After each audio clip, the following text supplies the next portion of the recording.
Et on reste à Londres pour un procès qui s'est ouvert hier, celui de Craig Wright. Alors ce nom ne vous dit peut-être rien.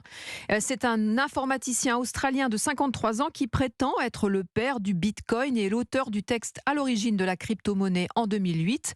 Escroc ou génie, le doute persiste, Baptiste Morin. Alors pourquoi est-ce si important ? Parce qu'il y a des milliards et des milliards de dollars en jeu. Craig Wright, cet entrepreneur informaticien australien, affirme donc être Satoshi Nakamoto. Satoshi Nakamoto, c'est l'auteur du livre blanc qui a jeté les bases du Bitcoin, c'était en 2008.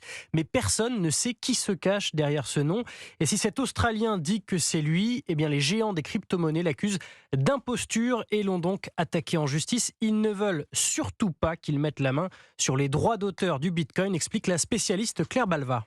Le créateur de Bitcoin est toujours anonyme. On le surnomme Satoshi Nakamoto, mais ce n'est pas son vrai nom. C'est celui ou celle, si c'est une femme, qui détient le plus grand nombre de Bitcoins. Le jour où quelqu'un arrive à le prouver, ça veut dire qu'automatiquement, il a la main mise sur tous ces Bitcoins. Alors à partir d'aujourd'hui, Craig Wright va faire valoir devant la justice des documents qui prouvent selon lui sa bonne foi. La haute cour de justice britannique devrait aussi s'intéresser au parcours et au personnage. Craig Wright, l'homme se définit comme un junkie de l'université.